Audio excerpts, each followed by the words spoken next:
My name is Evelyn, I'm 72 years old, and I discovered my own son and his wife planned to steal my entire life savings while I was on vacation.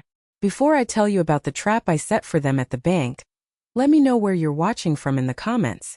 I'm sitting in Frank's old leather armchair, the one that still smells faintly of old books and his pipe tobacco, even though he's been gone for 3 years. In my right hand, a first-class plane ticket to Florida. My first real vacation in a decade. In my left, the latest statement for the retirement account that Frank and I had spent 40 years building. Penny by painful penny.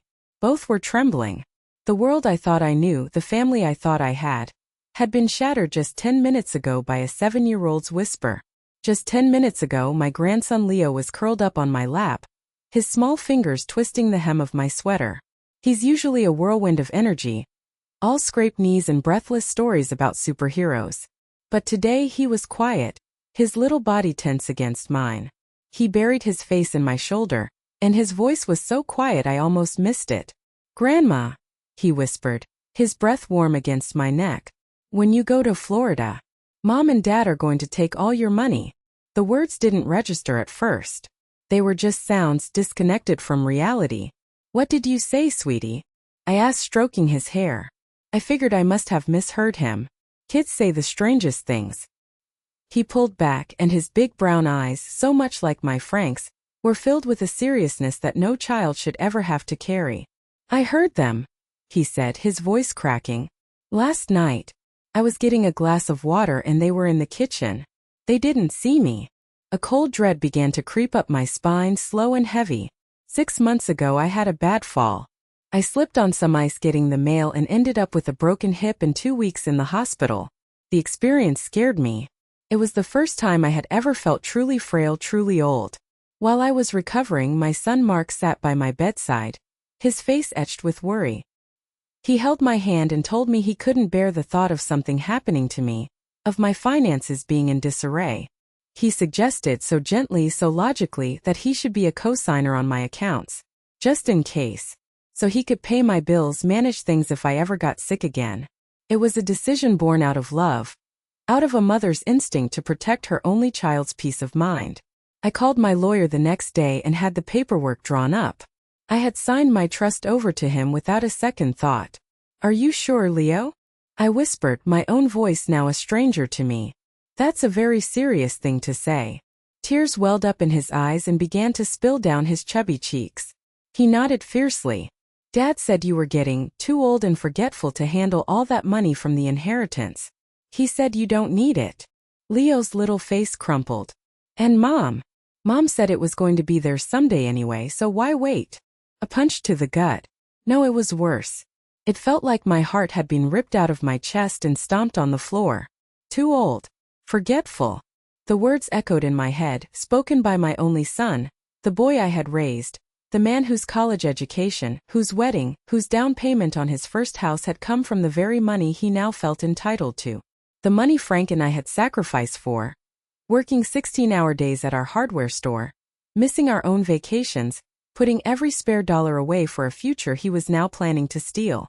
I pulled Leo tighter, trying to shield him from a reality that was now crashing down on me. I tried to breathe, but the air in the room felt thick, suffocating. I wanted to believe he was mistaken. I wanted to believe this was all a terrible misunderstanding. My Mark wouldn't do that. Not my son.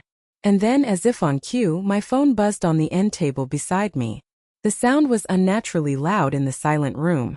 I reached for it with a hand that felt like it belonged to someone else. It was a text message from Mark. My heart hammered against my ribs as I read his name.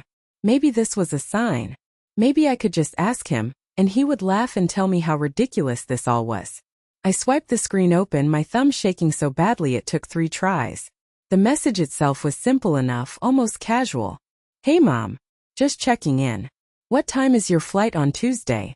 Sarah and I wanted to be sure we knew when you'd be gone, to keep an eye on the house." The words were a cold confirmation, a convenient lie laid bare by his own son's honesty. But it wasn't his question that made my world stop spinning. It was the picture he had attached that made the blood in my veins turn to ice. It was a professional photograph, the kind you see in a glossy magazine. A brand new Mercedes gleaming under showroom lights, its painted deep liquid black. The interior was a rich, creamy beige leather that probably cost more than my first car. Mark had circled it with a red digital pen. Beneath the picture, his next message popped up. Sarah and I are thinking of finally getting a car that reflects our hard work. What do you think, Mom? A little early inheritance gift, maybe?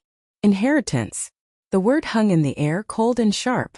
My inheritance, the one Frank and I had built, wasn't for a shiny new toy. It was for my security. It was for Leo's college fund. It was meant to be a legacy of hard work, not a slush fund for their extravagant lifestyle. The pieces of the puzzle began to click into place, each one more painful than the last. I thought back over the past few months, replaying conversations I had dismissed as casual chatter. Their constant comments about their friends' lavish vacations, their complaints about their cramped four-bedroom house, Mark's offhand remark that his salary at the marketing firm wasn't keeping up with inflation. It hadn't been chatter. It had been a campaign. A slow, methodical effort to justify what they were about to do. And then another memory surfaced, so sharp and clear it felt like it happened yesterday. It was just last week. Sarah had come over, offering to help me pay some bills online. I've always been a bit clumsy with computers, and she'd been so patient guiding my hand on the mouse. "Oh, Evelyn," she'd sighed, looking at my bank's website. "This interface is so complicated. It's really not designed for seniors. You must get so confused." She had smiled a sweet, pitying smile. "It's a good thing you have Mark on here. What would you do without him?" At the time, I'd felt a rush of gratitude. I'd seen her actions as kindness, as a daughter-in-law looking out for me. Now I saw it for what it was, a test. A reconnaissance mission. She wasn't helping me. She was assessing my incompetence, planting a seed of doubt in my own mind, building a narrative that I was no longer capable. She was checking to see if I ever looked at the detailed transaction history, or if I just glanced at the final balance. The audacity of it, the cold calculation, made me feel sick to my stomach. She had sat in my kitchen drinking my coffee, while actively plotting to leave me with nothing. The grief that had washed over me moments before began to recede, replaced by something else. A cold, hard anger. It started as a knot in my belly and spread through my veins like fire. They had mistaken my kindness for weakness. They had mistaken my age for senility. They had underestimated the woman who had stood side by side with Frank, facing down bank managers, negotiating with tough suppliers, and building a business from the ground up. I had survived the lean years, the recessions, the doubts of everyone around us. I had survived losing the love of my life. I would survive this. I would survive them. I looked down at Leo, who was watching me with wide, worried eyes. I forced a smile, trying to shield him from the storm raging inside me. "You did the right thing, my brave boy," I whispered, kissing the top of his head. "Grandma is going to fix this." He nodded, a little of the tension leaving his shoulders. I knew I had to act, and I had to act fast. There was only one person I could trust, one person who knew Frank's mind as well as I did. I picked up my phone, my fingers no longer trembling but steady and purposeful. I scrolled past Mark's name, my heart giving a painful lurch, and found the number I was looking for. The phone rang twice before a familiar, gravelly voice answered. "Davis." "Arthur, it's Evelyn," I said, my voice low and urgent. "Evelyn, how are you? Getting excited for your trip to the Sunshine State?" "I'm not going," I said flatly. "Something's happened. Arthur, I need your help. I think Mark and Sarah are trying to steal my money." I explained everything Leo had told me, the text message, the Mercedes. I could hear him typing on his end, the sharp clicks of the keyboard, a comforting professional sound. "Okay, Evelyn, stay calm," he said, his voice instantly shifting from friendly to focused. "He's a co-signer, which complicates things but doesn't make it impossible to stop. We can put a freeze on the accounts, but we need to move quickly." He paused. "I've seen cases like this before. It's a sad part of the job, dealing with inheritance disputes before anyone's even gone." He sighed. "But usually, it's not this blatant. Evelyn, let me ask you something. Have you signed any other documents for them recently? Anything at all?" I explained the bank account situation to Mr. Davis, thinking that was the worst of it. I was wrong. The real trap wasn't in my bank account. It was in a folder of documents I had signed, without reading, just a few weeks ago. Mr. Davis's question hung in the air. And a new wave of dread, colder and deeper than the first, washed over me. What do you mean, other documents? I mean anything, he pressed, his voice sharp with urgency. Insurance papers, medical forms, anything they might have brought to you. My mind flew back 3 weeks. Sarah had come over on a Tuesday afternoon, carrying a sleek leather-bound folder and a Tupperware of her famous lemon bars. She was all smiles and sunshine. She'd told me her company's legal team had advised all employees to get their parents' affairs in order. It was just a formality, she'd said. It's just some updates to your medical insurance, Evelyn, she chirped, spreading a stack of papers across my kitchen table. Just to make sure you get the best possible care if anything happens. It lets Mark make decisions for you if you can't. Standard stuff. If you can't. The phrase had barely registered then. I had been touched by her foresight, by her apparent concern for my well-being. I was still recovering my strength from the fall, and the idea of dealing with complex paperwork was exhausting. So I had signed where she pointed, my hand gliding over a dozen pages of dense legal text without reading a single line. I trusted her. She was family. Oh God, Arthur. I breathed into the phone. Yes. She brought some papers over. She said they were for my insurance. The silence on the other end of the line was heavy. When he finally spoke, his voice was grave. Evelyn, I need you to go find those papers. Right now. Call me back as soon as you have them in your hands. The drive home from dropping Leo back at school was a blur. My hands were clamped so tightly on the steering wheel that my knuckles were white. Every traffic light felt like an eternity. I parked the car haphazardly in the driveway, not even bothering to close the garage door. I burst into the house, my purse clattering to the floor, and went straight to the small office where Frank used to do his bookkeeping. The filing cabinet stood in the corner, a monument of cold gray steel. I yanked open the drawer labeled medical, and my fingers scrambled through the files. There it was, the leather-bound folder Sarah had left behind. It felt heavy in my hands, sinister. I took it to the desk and opened it. The first page wasn't an insurance form. The words at the top in bold capital letters seemed to leap off the page and slap me across the face. Durable power of attorney. My breath caught in my throat. I didn't need to be a lawyer to know what that meant. My eyes scanned the page, my vision blurring. I saw my name, my address. Then I saw Mark's name, listed as my agent. I forced myself to read the dense paragraphs, and with every line, the blood drained from my face. Gave him power. Not just over my finances but over everything. The right to sell my property, my home. The right to manage my investments. And then I saw the section that made my heart stop. Medical decisions. It gave him the authority to make all healthcare choices on my behalf, to admit me to a hospital or residential care facility. It was a complete and total surrender of my life into his hands. And I had signed it. My signature was right there at the bottom. A cheerful loopy scrawl from a woman who had no idea she was signing her own life away. But the true diabolical nature of their plan was hidden in the fine print on page 4. There was a clause, a small paragraph that was easy to miss, detailing the process for declaring me incapacitated. It stated that my agent, Mark, could enact this power with the written confirmation of one qualified medical professional. And then I saw the name listed as the pre-approved designated professional to make that assessment. It wasn't my family doctor of 30 years. It was Brenda Peterson, RN. Brenda. Sarah's older sister. A nurse. The air left my lungs in a painful rush. This wasn't just a spontaneous act of greed. This was a conspiracy. A cold, calculated, meticulously planned coup. They had an answer for everything. If I fought them on the money, they would have me declared mentally incompetent by their own hand-picked witness and take control of everything anyway. They could put me in a home. They could sell the house Frank and I built. They could silence me, erase me, all with a piece of paper I had willingly signed. They had thought of everything. I felt a wave of nausea and stumbled back from the desk, my hand flying to my mouth. I had to get this to Arthur. I grabbed the folder, my hands shaking so violently that I dropped it, the papers scattering across the floor. As I bent down to scoop them up, my heart pounding a frantic rhythm against my ribs, the doorbell rang.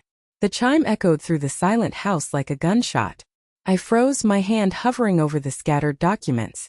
Through the frosted glass of the front door, I could see a silhouette. A woman. She raised her hand to ring the bell again. I crept to the peephole, my heart in my throat. It was Sarah. She was standing on my porch, holding another folder in her hand, and she was smiling the sweetest, most poisonous smile I had ever seen. For a second I couldn't move. My mind raced. She couldn't know that I knew. She couldn't see these papers. My eyes darted around the room. The mahogany credenza beside the door. I scooped up the scattered pages of the power of attorney, my hands fumbling, and shoved the entire folder underneath a stack of old magazines on the bottom shelf. It was a clumsy hiding place, but it would have to do.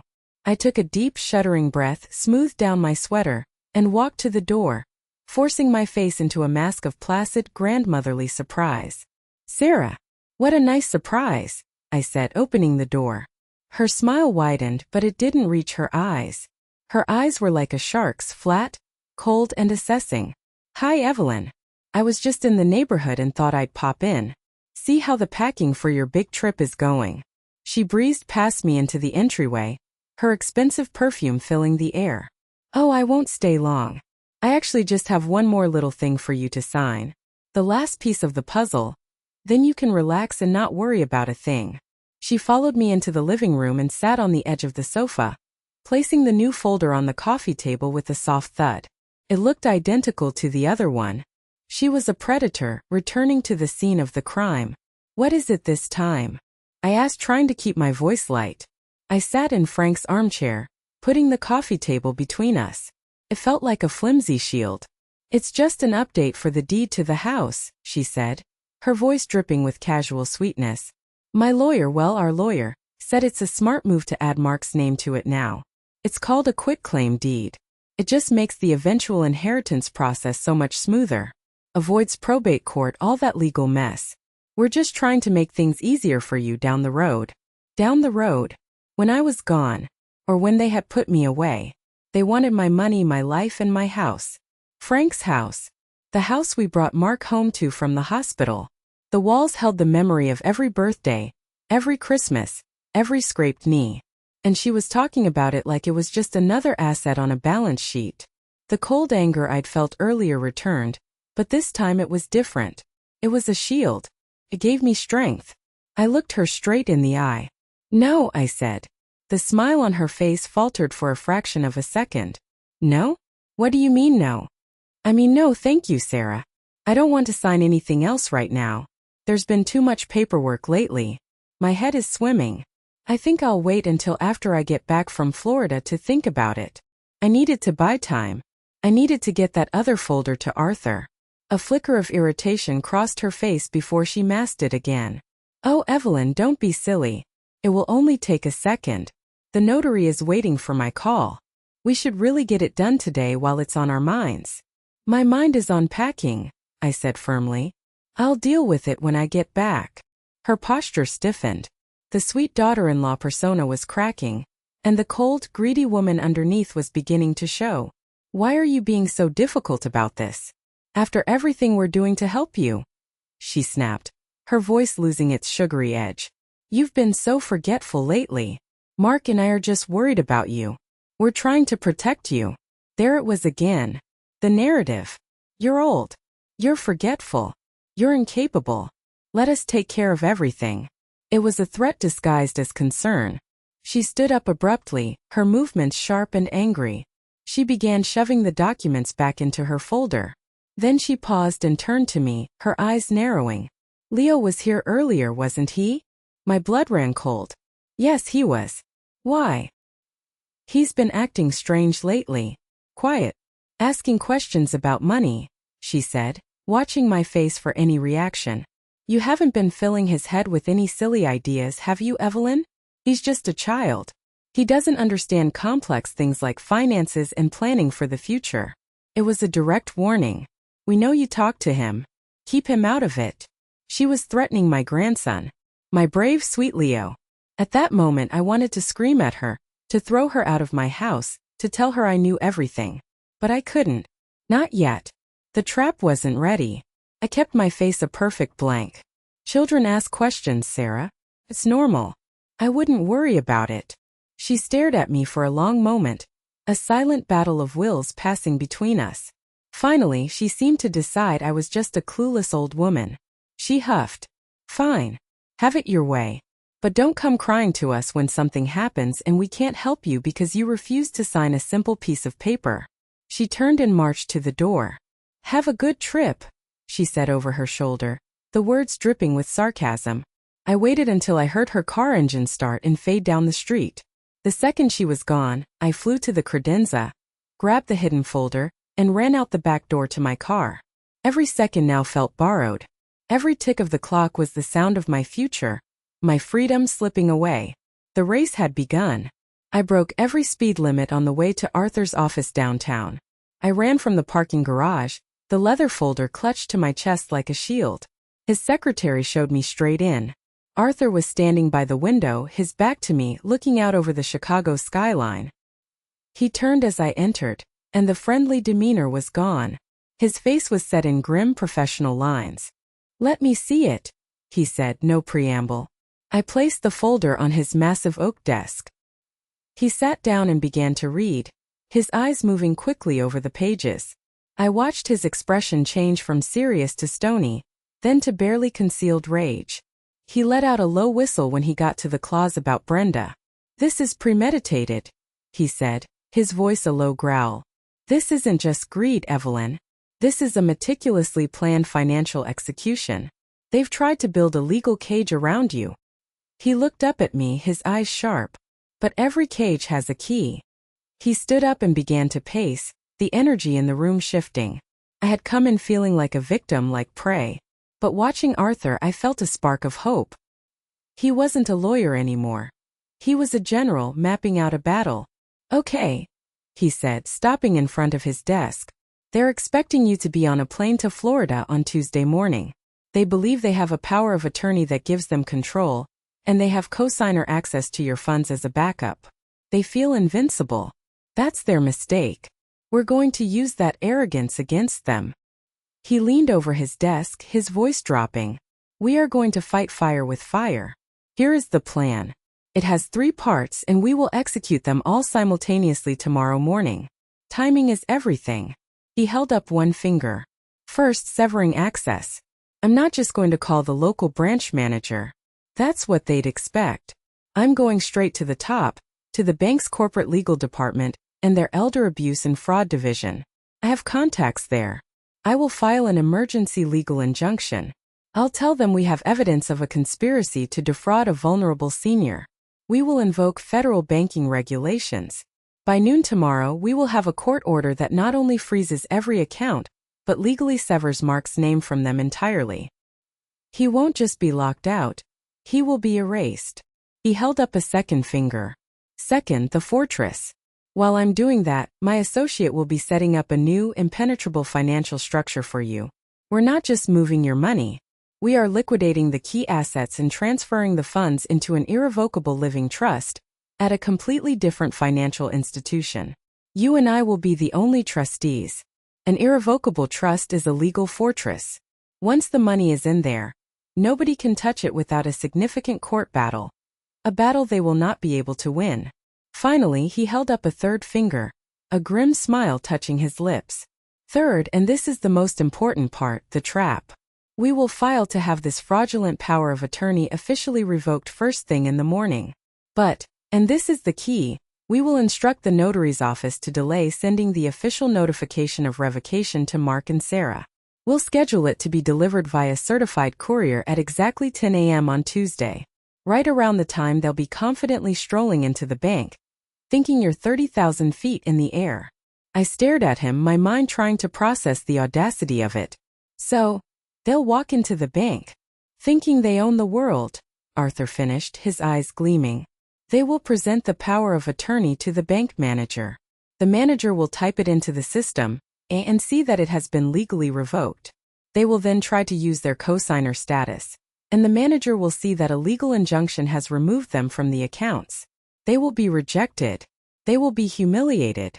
And most importantly, Evelyn, their entire attempt will be on camera. He leaned closer, his voice a whisper. We need that footage. We need their recorded actions at the bank. That footage transforms this from a family dispute over money into a clear, prosecutable case of attempted criminal fraud. That's how we truly win. That's how we ensure they can never, ever try something like this again. The plan was brilliant. It was ruthless. It was perfect. For the first time in hours, I felt like I could breathe again. The fear was still there, but now it was mixed with a cold, clear sense of purpose. What do I have to do? I asked.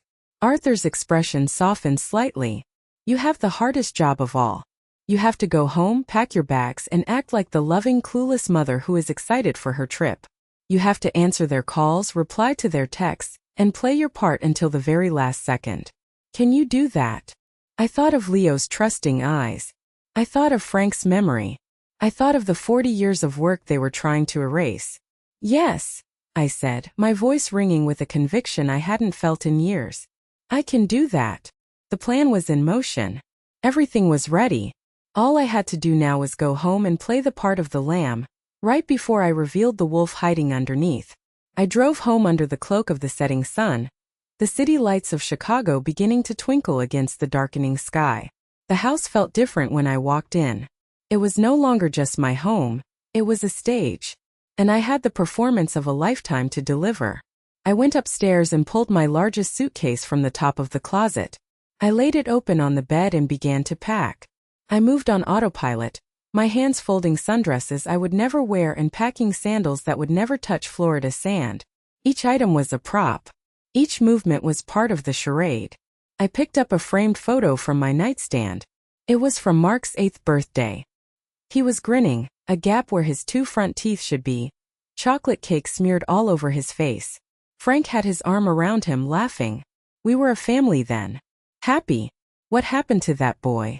When did the light in his eyes get replaced by the cold calculus of greed? When did my son start looking at me and see not a mother, but a walking bank account? A wave of profound sadness washed over me, so heavy it made my knees feel weak.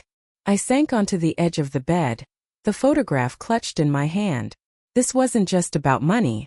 It was about a betrayal so deep it felt like it had fractured my very soul. A son is supposed to protect his mother in her old age, not plot to strip her of her dignity and security. I let myself cry then, not loud sobs but silent hot tears that streamed down my face and dripped onto the glass of the picture frame. I cried for the boy my son used to be. I cried for the family I thought I had. I cried for Frank, and I was glad he wasn't here to see this. I know this feeling is heavy, the betrayal from your own flesh and blood. It's a wound that feels like it will never heal. It's a loneliness unlike any other. But stay with me, because what happens next isn't about the pain. It's about finding the strength you never knew you had. It's about a lesson that was about to be taught. A lesson bought and paid for with 40 years of hard work. After a few minutes I wiped my eyes. The tears were done. The grief was still there, a dull ache in my chest, but the anger was back, sharper now, honed into a fine point. I carefully placed the photo back on the nightstand and continued packing. I was no longer just packing clothes, I was packing my resolve. I was sealing away my sorrow and preparing for battle. I went through the motions of a woman preparing for a trip. I called my next-door neighbor and asked her to collect my mail. I watered my plants. I put a hold on the newspaper delivery. Every action was deliberate, another brick in the wall of my deception. At 10 o'clock, my phone lit up with a final text message from Mark. My heart gave a painful thud, the last flicker of a mother's hope dying in my chest. Everything packed, Mom. Hope you have a wonderful, relaxing trip. You deserve it. Sleep well. I love you. I love you. 3 words that had once been the most precious sound in the world to me. Now they were just poison. They were the lullaby the wolf sings to the sheep before he attacks. I stared at the message for a long time, the screen glowing in the darkroom. I did not reply. There was nothing left to say. That boy, the one with the gap-toothed smile, was gone forever. In his place was a stranger, and tomorrow I was going to meet that stranger head-on. I set my alarm for 5 a.m., the time I would need to get up to make a 9 a.m. flight out of O'Hare. I laid out my travel clothes. Then I went to bed, but I didn't sleep. I lay there in the dark, listening to the old house groan and settle around me, my mind replaying the plan over and over. I was calm. A strange, cold calm had settled over me. It was the calm of a soldier in the trench the hour before dawn. The sun had not yet risen when my alarm blared. I got up, dressed, and went downstairs. I made a pot of coffee I didn't drink. At 6:15 a.m., just as the first gray light of dawn was breaking over the Chicago skyline, I opened the front door. I dragged my heavy prop-filled suitcase down the porch steps. I loaded it into the trunk of my car. I got in, started the engine, and pulled out of the driveway. I did not look back. I drove 2 blocks, turned right, and then circled the block. I pulled into the alley behind my house and used my remote to open the garage door. I slipped the car back inside, silent as a ghost, and closed the door behind me. The stage was set. The house was empty. The loving mother was on her way to the airport. And now all I had to do was wait for the actors to make their entrance. I didn't stay in the house. The silence was too loud, filled with too many ghosts. I slipped out the back door and drove to Arthur's office. By 7 a.m., we were sitting in his conference room, which he had transformed into our command center. A large monitor on the wall was hooked up to his laptop. A pot of fresh, strong coffee sat between us. The injunction was filed and granted at 6:30 a.m., he said, handing me a mug. As of that moment, Mark's name was legally scrubbed from your accounts. The transfer to the new trust is complete. The money is secure. He pointed to the monitor. And I have a live feed to the security cameras in the main lobby and the wealth management section of your bank's downtown branch. We'll see them the second they walk in. The next 2.5 hours were the longest of my life. We sat in near silence, the only sounds the ticking of the clock on the wall and the quiet hum of the city waking up below.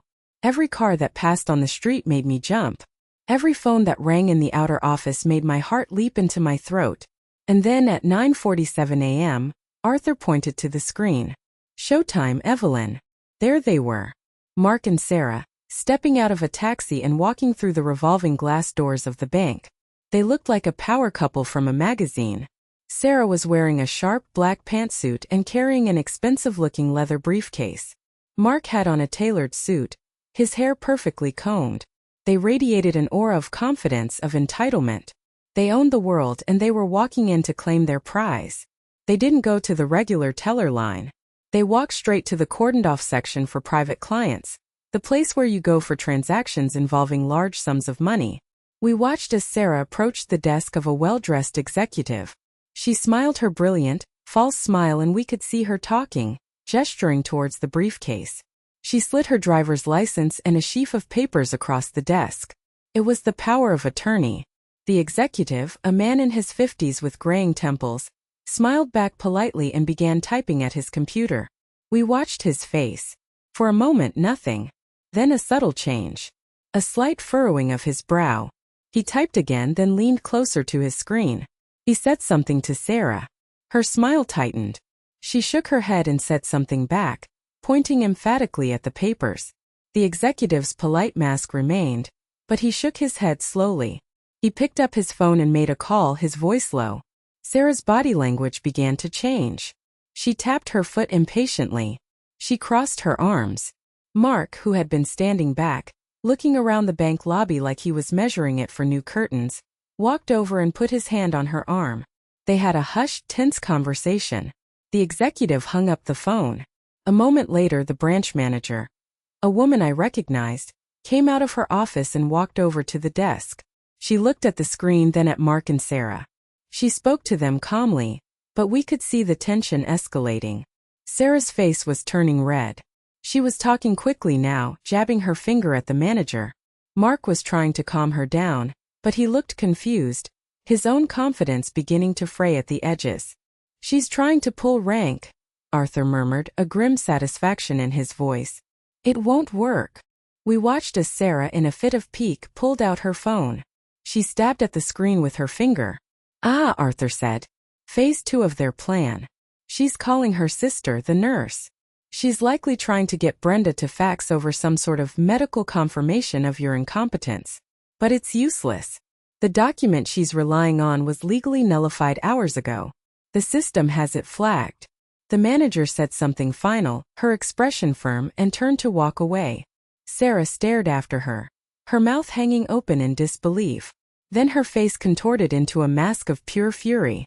She grabbed the now useless papers from the desk, shoved them haphazardly into her briefcase, and stormed towards the exit, Mark scrambling to keep up with her. They burst back out onto the sunlit street, their power couple facade completely shattered. Through the plate glass windows we could see them arguing.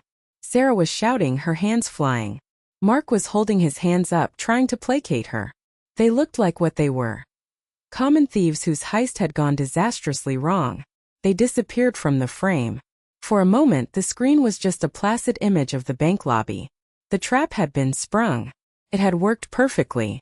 I let out a breath I didn't realize I'd been holding. And then my phone, sitting on the conference table between us, began to ring. The screen lit up, displaying the name of the son who had just tried to ruin me. I stared at it, my hand trembling as I reached to pick it up. "Let it go to voicemail," Arthur commanded, his voice sharp. "Don't talk to him yet. Let's hear what he has to say when he thinks you can't answer. This is evidence." My heart was pounding a frantic drumbeat against my ribs, but I did as he said. I watched the phone ring and ring, each buzz a jolt to my nervous system, until it finally fell silent. A second later, a notification popped up. New voicemail. Arthur nodded and I tapped the screen, putting the call on speakerphone. Mark's voice filled the room, no longer smooth and confident, but tight with panic and rage. "Mom, what the hell is going on? I'm at the bank. They're saying the accounts are frozen. They're saying your power of attorney isn't valid. Where are you? You're supposed to be on a plane to Florida. Call me back. Call me back now." The message ended with an abrupt click. I looked at Arthur. A slow, grim smile spread across his face. "Perfect," he breathed. He just confirmed on a recorded line that he knew your exact travel plans and that he was at the bank specifically to access your accounts using a document you didn't authorize. He just handed us the core of our criminal complaint. He made a note on a legal pad. He's panicked. He's going to make more mistakes. Now we wait for Sarah. We didn't have to wait long. Less than a minute later my phone rang again. This time it was an unknown number. "That'll be her," Arthur said. "Using a different phone so you might pick up. Answer it. Be calm. Just let her talk. I'll be recording this one too." I took a deep breath and swiped to answer, my hand surprisingly steady. "Hello. Evelyn. Why aren't you answering Mark's calls?" Sarah's voice was shrill, a stark contrast to her usual syrupy tone. "What have you done?" "I'm not sure what you mean, Sarah," I said, my voice as cool and calm as a winter morning. I was surprised at my own composure. The frightened old woman was gone. "Don't play dumb with me. The bank. They've locked us out. They said you filed some sort of legal action. Where are you? Are you still in Chicago?" "I am," I said simply. "I never left. I canceled my trip." There was a dead silence on the other end of the line. I could almost hear the gears turning in her head, the frantic recalculation as she realized their perfect plan had crumbled to dust. What do you mean you never left?" she stammered. "I mean I know everything, Sarah," I continued, my voice level. "I know about your plan to drain my accounts while I was away. I know about the power of attorney you tricked me into signing. And I have canceled it all. Your access is gone. The document is void.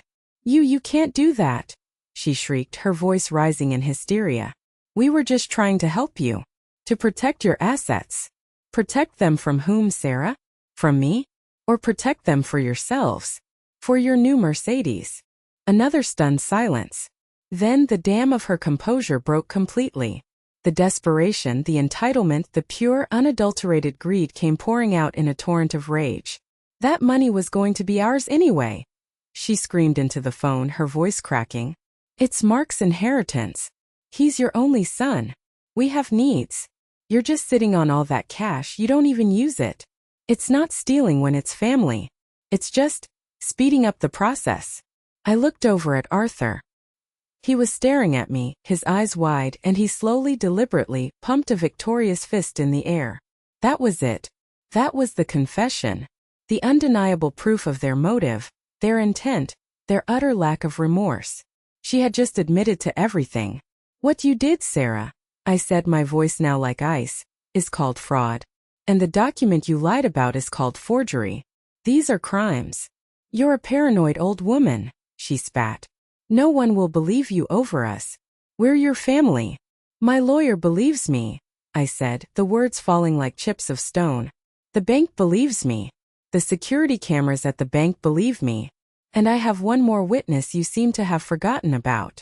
What witness? What are you talking about? She demanded, a new note of fear in her voice. I let the silence stretch for a moment, savoring it. I held the winning card and it was time to play it. Leo told me everything, Sarah. A sharp, ragged intake of breath on the other end of the line was her only reply. She had just realized that the foundation of their entire world had been shattered by the whisper of a 7-year-old boy. The sound of Sarah's strangled gasp was the sweetest music I had heard all day. Leo, she finally choked out, her voice barely a whisper. What does my son have to do with this? He has everything to do with this, I said, my voice hard and unforgiving. He was brave enough to tell me the truth. He heard you and Mark plotting to steal from his grandmother. And unlike his parents, he still has a conscience. I didn't wait for a reply. I ended the call and placed the phone gently back on the table. The command center was silent. Arthur leaned back in his chair, a look of grim triumph on his face. Well, he said, that's what we lawyers call a slam dunk. We have them on intent, conspiracy, and a full confession on a recorded line. They're done. Within hours, Arthur had compiled everything into a formal criminal complaint. The video footage from the bank, the recording of Sarah's frantic confession, my sworn affidavit, a copy of the fraudulent power of attorney, and Mark's revealing voicemail. He filed it with the district attorney's office, specifically with a prosecutor in the Elder Financial Abuse Unit. Given the mountain of irrefutable evidence, they accepted the case immediately. Warrants were issued to freeze Mark and Sarah's personal bank accounts pending the investigation. Their world was beginning to unravel, but they didn't go down without a fight. I had expected them to be ashamed, to retreat. I was wrong. Their desperation made them vicious. A week later, I was served with a lawsuit of my own. My hands trembled as I read the legal documents. They were countersuing. Their lawyer, a slick-looking man whose face I recognized from local TV commercials, was arguing that my actions were proof of my cognitive decline and paranoid delusions. They claimed they had only been acting in my best interest, trying to protect the family assets from my erratic behavior. And their key piece of evidence? The very power of attorney they had tricked me into signing. They were twisting it, using my signature on that fraudulent document as proof that, at one point, I had agreed I needed their help. Their petition to the court requested an emergency hearing to have me subjected to a court-ordered competency evaluation. They weren't just trying to get the money anymore. They were trying to destroy my credibility, to strip me of my dignity, to have me legally declared insane. It was a vile, despicable tactic. It was their last desperate attempt to regain control. The next few weeks were a living nightmare. I had to meet with court-appointed psychologists. I sat in sterile offices, answering invasive questions about my memory, my finances, my relationship with my son. They asked me to name the current president, to count backward from 100 by sevens, to interpret old proverbs. It was humiliating. Every question felt like an accusation, every session designed to make me doubt my own mind. They were trying to weaponize my age against me, to paint me as a confused old woman lashing out at her loving, concerned children. It was a brutal, exhausting process. There were nights I would lie awake, the words of their lawsuit echoing in my head. Paranoid delusions, diminished capacity, unable to manage her own affairs. They were trying to gaslight me on a legal level, and some days it almost worked. The stress was immense. But every time I felt like giving up, I would think of Leo. I would think of Frank. And I would think of Arthur's steady, confident voice on the phone, telling me to hold on, to trust the process. They are throwing mud, Evelyn, he'd said. It's what guilty people do. Just stand in the truth. The mud won't stick. Finally, the day of the competency hearing arrived. I walked into the courtroom feeling like my entire life was on trial. Mark and Sarah were sitting at the opposing table, refusing to look at me. Their lawyer presented his case, painting a picture of me as a vulnerable, confused woman being manipulated by a predatory lawyer. He presented the power of attorney with a flourish. Then it was Arthur's turn. He calmly dismantled their entire argument. He played the recording of Sarah's screaming confession for the judge to hear. He showed the security footage of their panicked flight from the bank. And then he presented the psychologist's report, a thick document that concluded I was, in his professional opinion, exceptionally sharp, mentally sound, and fully competent to manage her own affairs. The judge, a no-nonsense woman in her 60s, looked over her glasses at Mark and Sarah, her expression one of utter disgust. She dismissed their petition on the spot, her voice like cracking ice. This court does not appreciate its time being wasted on such a transparently malicious and predatory attempt to silence a victim of financial abuse. We had won. Their dirty trick had failed. They thought they could break me, could paint me as a crazy old lady. But they had underestimated two things: a brilliant lawyer, and the undeniable truth that was about to come from the mouth of a child. The courtroom victory was a massive relief, but the fallout from the whole affair was far from over. The scandal had started to leak out. Mark's company put him on indefinite leave when they learned he was under criminal investigation for financial fraud. The whispers started in their affluent suburban neighborhood. But the most significant consequence was one I hadn't anticipated. It began with a phone call from Leo's elementary school. His teacher, a kind young woman named Ms. Gable, was concerned. Leo, usually a bright and engaged student, had become withdrawn and anxious. His grades were slipping. He wasn't playing with his friends at recess. He had told her that there was a lot of yelling about money at home. Following protocol, Ms. Gable had made a report to the Illinois Department of Children and Family Services. A caseworker had been assigned. An investigation was opened into Leo's home environment. First, I was terrified. I was afraid they would somehow blame me, that my lawsuit had brought this instability into my grandson's life. But Arthur reassured me. "The truth is your shield, Evelyn," he said. "Just tell the caseworker everything." The caseworker, a calm and compassionate woman named Maria, came to my house first. I told her the entire story, from Leo's first whispered warning to the courtroom drama. I showed her the legal documents and she took careful notes. Then she went to speak with Leo both at school and at his home. And Leo, in the safe space of a child advocate's office, opened his heart. He didn't just talk about the plan to take my money. He talked about years of tension. He talked about the constant hushed arguments his parents had about credit card bills and the mortgage. He talked about how they would ask him questions after he visited me. What did Grandma buy this week? Did she talk about her investments? Using him as a little spy in their financial intelligence gathering. He described the night he overheard them as a scary night, and said he was afraid his parents were going to get in big trouble. He told the caseworker he felt safest when he was at my house. Maria's final report was damning. It painted a clear picture of a home environment plagued by financial instability and emotional neglect. It documented how Mark and Sarah had not only conspired against me, but had also emotionally manipulated their own son, placing an unbearable burden on his small shoulders. The report became a key piece of evidence for the district attorney, adding weight to the charge of elder abuse by demonstrating a pattern of manipulative behavior. A week later, Maria called me again. "Evelyn," she said, her voice gentle, "your son and daughter-in-law are facing serious criminal charges. Their financial situation is collapsing. This is not a stable environment for a child. Leo needs security. He needs peace. We'd like to place him in temporary kinship care. Would you be willing to take temporary legal custody of your grandson?" There was no hesitation. "Yes," I said, tears welling in my eyes. "Of course, yes." 2 days later, a state car pulled up in front of my house. Maria got out, holding Leo's hand. He was carrying a small Spider-Man backpack, which I knew held all of his most precious treasures. Mark and Sarah were not there. They had been instructed not to come, to make the transition less traumatic for Leo. He looked so small standing on my porch. I knelt down in front of him.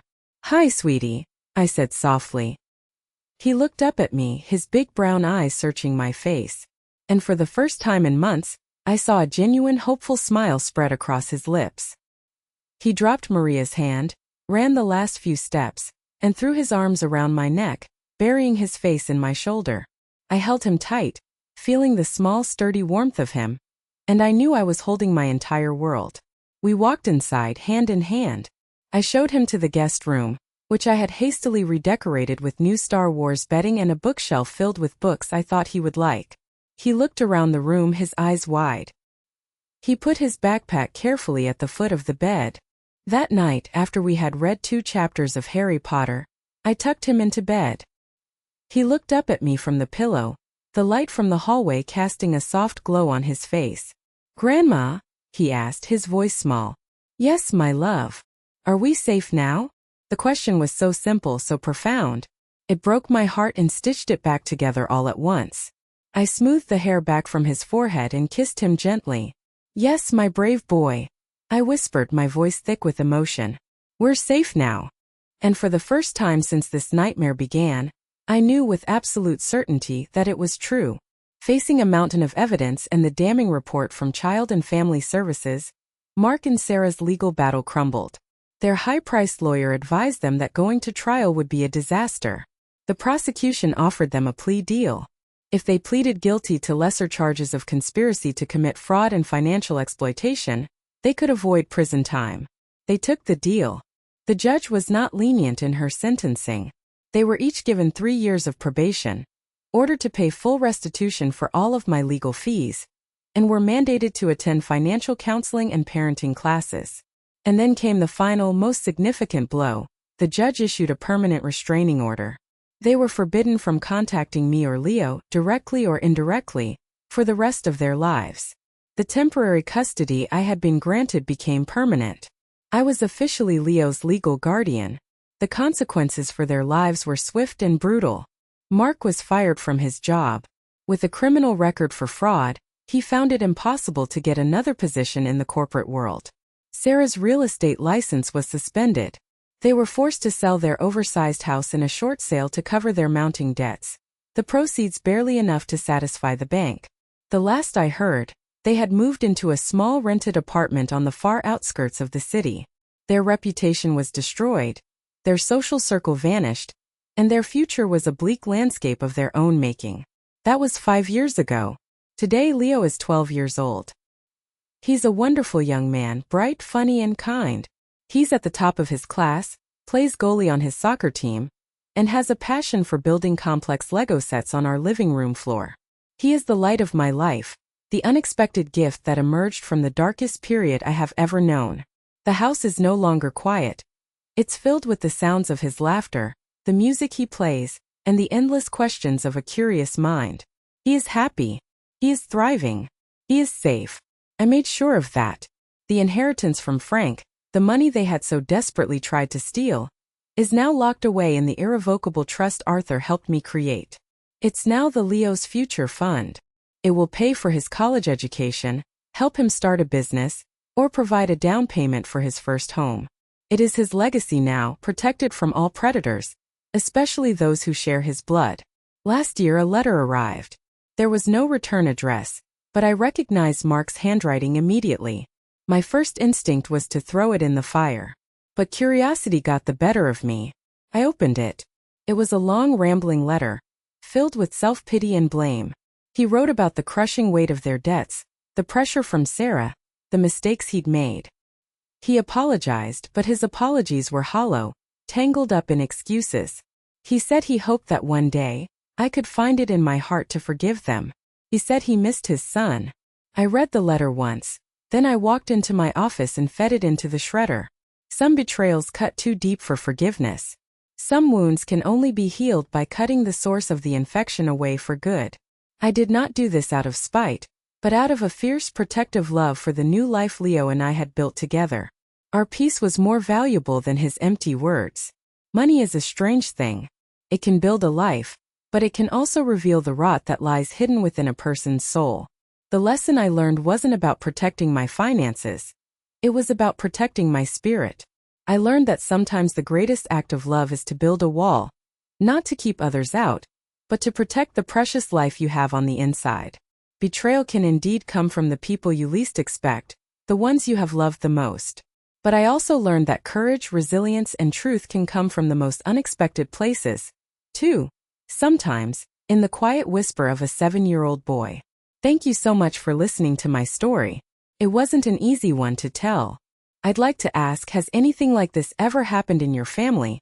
A moment when you had to stand up for yourself against the people who were supposed to love you most? Please share your story in the comments below. It's important we know we are not alone. And if my story resonated with you, please give this video a like and subscribe to the channel for more stories.